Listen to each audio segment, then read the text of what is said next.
this logo here is not what it appears. What you see here is how I, through the grace of Jesus Christ our Lord, see the 2012 Olympic logo. This is how you see the 2012 logo. Now look at that. Now that's on the internet, you know, so I haven't used their image because, as I understand it, they're screaming black and blue murder anytime anyone uses this image. And it's hardly surprising that they're complaining about it, because you see, this logo here is not what it appears. It's what's called shape shifting, but people misunderstand it and think that it's something to do with reptilian aliens being able to change their form. But what it is, it's actually just taking geometric shapes and shifting them around. And in this case, the 2012 logo, if you shift the letters around, it spells Zion. Now we've just found the reason why the Gregorian calendar changed the dates. So 2012, I believe, is actually 1999 and 7 months. Whichever day you see these so-called aliens come back to this earth, that will be the 7th month. That will be 1999, because the Gregorian calendar has shifted everything around. Now let's take a very, very closer look at this 2012 logo and just see just how sinister it really is. Now, in order to break the cryptography of the Olympic logo, the 2012 Olympic logo, what you need to do is take a picture of it, like this one here. Make 3 copies as shown here. Alright, now once you've got those 4 pictures, what you do is you put them into your Windows Movie Maker.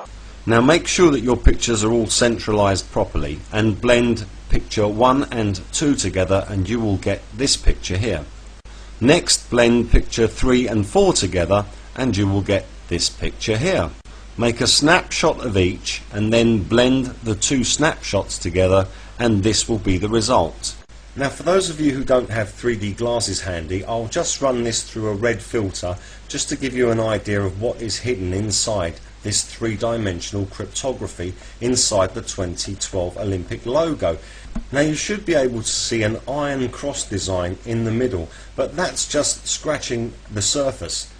So I'm going to switch back to the normal view and outline the hidden cryptography for you piece by piece, and you can check this yourselves later when you get some 3D glasses, or make a pair out of red and green cellophane. Just place it over each other and look at it through your right eye and you will have the 3D effect.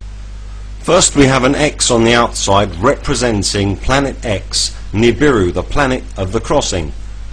Then we have a square in the centre and an iron cross, just like the Nazis' iron cross. Then we have an X in the centre, which along with the square box represents a 2-dimensional bird's eye view of a Mayan pyramid. The small X in the centre then extends into a larger X with 4 inward facing triangular shapes. This then also represents 4 torches. From a 3-dimensional bird's eye view perspective, these torches would be facing towards you. However, from the perspective of a 3-dimensional geometric drawing, they are depicted as being folded outwards. Notice that there are 4 sets of Olympic rings emanating from the 4 torches, representing the flames of the Olympic torch. These 4 torches also represent flying saucer landing pad pillars, in other words, pillars of fire. Now look closely at the Olympic rings and you will notice that they all overlap one another, forming lenticular shapes.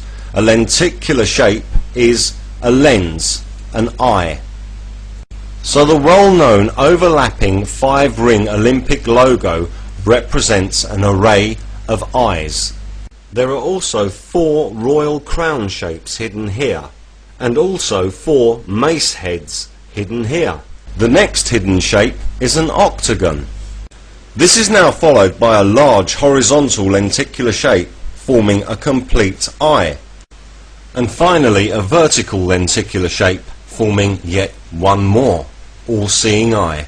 Now, before I show you exactly what this means and just how sinister it is and what implications it has for mankind, I'm just going to show you some evidence to prove that this is not a fluke. This is an 1887 Queen Victoria florin.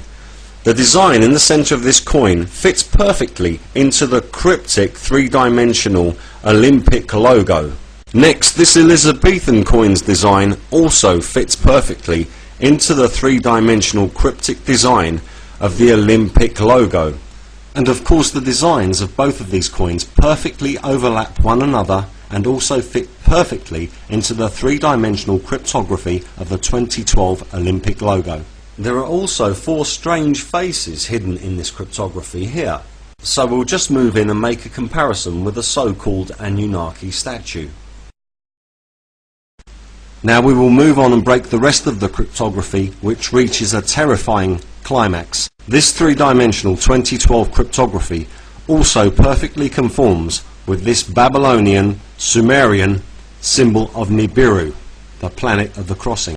The giant to the right hand side of this carving is called an Anunnaki, but that cannot possibly be so because he is a giant, therefore he is a Nephilim, and the Holy Bible tells us that the fallen angels came and had sex with the human women and they gave birth to giants, not had sex with giants. So this is not an Anunnaki, he is a Nephilim. The name of this Nephilim giant is Dagon, the so-called fish god. Dagon was also the king of the Philistines. This amazing design can be perceived and viewed from both a convex and concave perspective. The multiple geometric drawings hidden within the 2012 three-dimensional logo can also be viewed in two-dimensional form. The most misunderstood aspect of this form of geometry is that which is known as folding space, which some people use to confuse the layman into thinking that it's something to do with folding outer space, when in fact it's to do with folding geometric shapes within a certain space that resides within the context of the drawing itself. If you were to look at this pattern without knowing what it actually depicted, it would just seem to be a fancy geometric set of patterns. However, when you view this pattern from a perspective of understanding, it becomes clear that it is in fact a bird's eye view of a UFO taking off from a pyramid, the mark of the beast. So far we have definitive evidence linking Nephilim giants, Great Britain, the planet Nibiru and the 2012 Olympics. And those of you who have watched the rest of our series Nibiru Palace also know that this conforms perfectly with the Egyptian pyramids and UFO flying saucer evidence which is found all over the world. Now, due to the gravity of this ever-increasing evidence, the question that everyone needs to ask is was this logo design purely a fluke, or is this part of a real end-time Nephilim conspiracy as spoken of in the book of Revelation? Because if it is, say goodbye to your alien nation. Say goodbye to your alien nation. Say hello and nothing. Babylon's war is destroyed. The capital's wrath is deployed. Say goodbye to your lies and hatred. Say shadow of your hating. You're gonna be destroyed. You're going to the void. The fire it will blaze. These are the end days.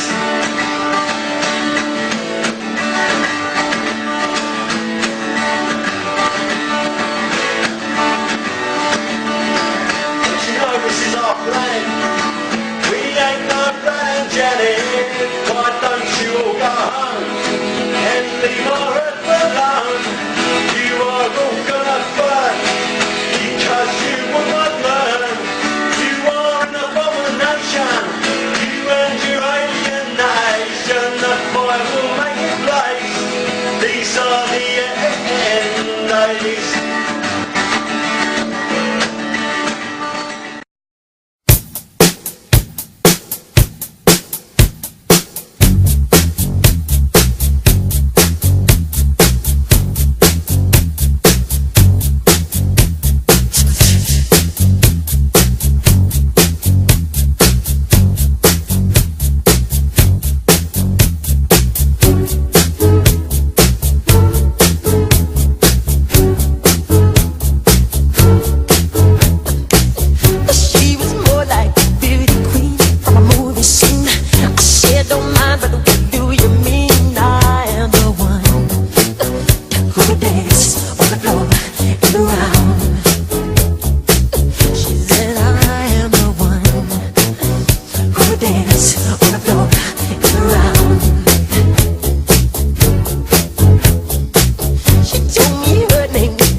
Just remember to